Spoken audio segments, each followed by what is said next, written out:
All right, that was a nice little break. Man, have I missed this.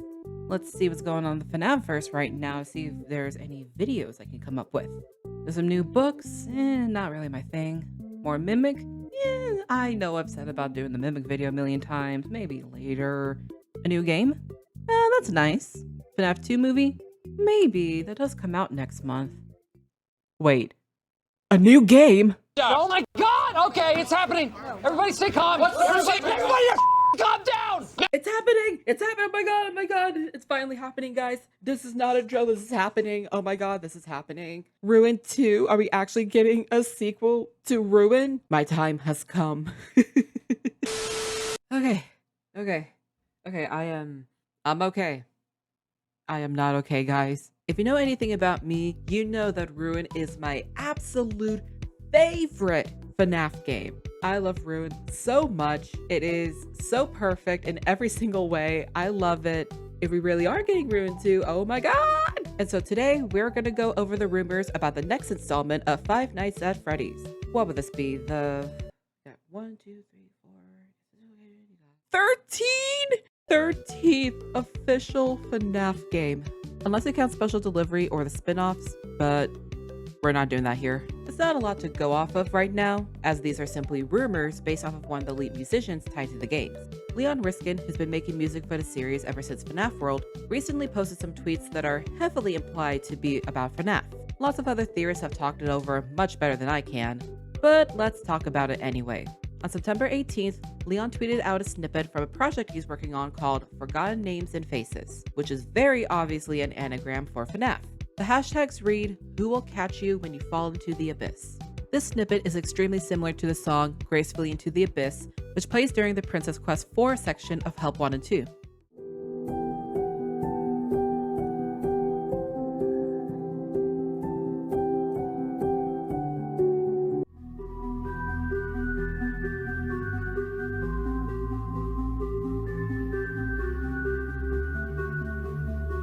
The next day, on the 19th, he simply posted an image with some text saying, "In deepest, darkest depths of my despair, I find myself without a saving grace. A pendulum of pain prevents my prayer from rising upward through the dead of space." This is an excerpt from the poem titled Abyss by Tom Woodliff. Looking into it a bit more, the full poem could relate to the story of Five Nights at Freddy's. Within these walls, a war where no one wins repeats itself just like a worn-out rhyme. FNAF is about the endless cycle of torment, death, anger, and betrayal throughout the years, starting with Edwin and his creation of the Mimic, all the way to Cassie and Ruin with the dilapidated Pizzaplex. No swain should ever succumb to Swanish sins, for he who does the crime must do the time. Obviously, this could relate to William Afton, who does indeed get what he deserves after the heinous crimes he committed, first in the Springtrap suit, then in his eternal purgatory and ultimate custom night. And yet there was a time I loved her true, and in those days we dreamt without restraint. These merry memories have made me rue a life I could have lived with more constraint. This could be about Edwin or even William. Most likely Edwin, though, with his wife Fiona and how he potentially regretted how distant he became with her and their son. William with his own wife and kids and how he was just an awful human being. For now I dwell inside this cursed abyss, a captive soul who longs for heaven's bliss. This last part, yes, could relate to William or Edwin as well, but I honestly think it would be about Cassie, who's stuck in the deepest pits of the Plex with no way out. Obviously, this poem is not a FNAF poem. This is just me reading a little bit too into the wording and all of that stuff. So take it with a grain of salt, but that's just how I see how they could be related. On October 1st, Leon made a tweet with some music attached called Fixing Elevators, with the caption, "Elevators can't be trusted.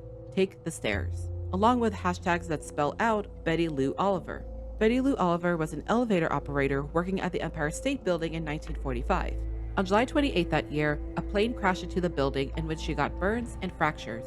Not only that, but because the crash had weakened the elevator cables, the cables snapped as she was being brought back down on a stretcher and went down 75 stories in complete free fall. Because of the cables having fallen first, and because of the compressed air in the elevator shaft, she was able to survive the fall even if she had severe injuries. She currently holds the Guinness World Record for surviving the longest elevator fall in history. So, very obvious hints to Cassie already. In the main ending of Ruin, Cassie falls down an old elevator after, presumably, the Mimic takes over the PA system and sends her on her way, hoping to dispose of her. But with the clues we're getting, I'm thinking for sure Cassie survived. On October 6th, Leon shared a YouTube video from James R. Bastard. I'm sorry. Leon shared a YouTube video from James R. Bastard, who did an analysis on Gracefully Into the Abyss from Help Wanted 2.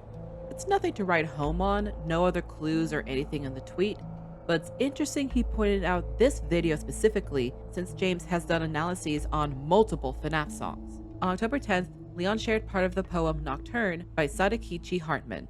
I read through the whole poem and thought it was about Sun and Moon at first, especially now that we know those characters are meant to be Edwin and Fiona.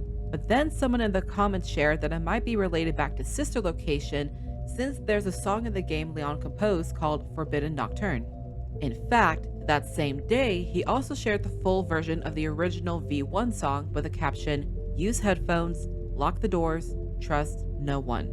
Not sure this truly relates to Ruin in any way, but it's interesting still. Sidebarring here for a second, I'm so glad that I was looking at the comments of these tweets. I'm also really pissed off at myself for not realizing this earlier, because somebody brought up that the end of the song has the same melody as the dungeon theme in FNAF World, and I nearly screamed. That game haunts me to this day. There are still things that I missed while making that old video. He shared another version of the song the next day on the 11th that's slightly different and doesn't have all the banging and rustling and stuff. Again, not sure if it's truly a hint towards the next game or not, but I figured I'd mention it to be on the safe side. But that's not all. Steelwo recently put out an hour-long Halloween ambiance video for the season. Many characters from the Curse of Dreadbear, Security Breach, and Ruin show up at different points. Ruin Monty scurrying about, Ruin Freddy peeking from behind the tombstone, Dreadbear walking around in the background, Roxy howling at the moon, and so on. But the interesting part is the choice of music used. One of the songs played is Into the Abyss. Maybe it's a coincidence, maybe not. Honestly, I doubt it. But with Leon being so closely tied to the series and the fact he's vague tweeting a lot, we'll have to wait and see if this all means something for a future installment. Honestly, I do believe this is something. It might be a bit far-fetched, but what if the next installment is Cassie discovering the ruins of the Afton House and Sister Location bunker? Think about it. One of the endings in Ruin is the Scooper ending, where some machine looking similar to the Sister Location Scooper defeats the Mimic, or at least gets it out of the mascot costume.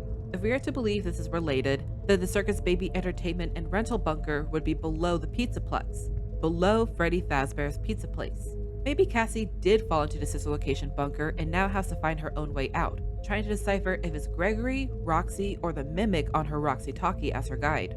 As she walks through the old hallways of the dim bunker, she finds forgotten history on Fazbear's founders and what truly happened all those years ago. She learns about Agony, Remnant, the fun times, and exposes us to the pain the Afton, Emily, and Murray families went through long before she was even born. All the while, the Mimic is still coming after her, hoping she leads it to freedom no matter the cost.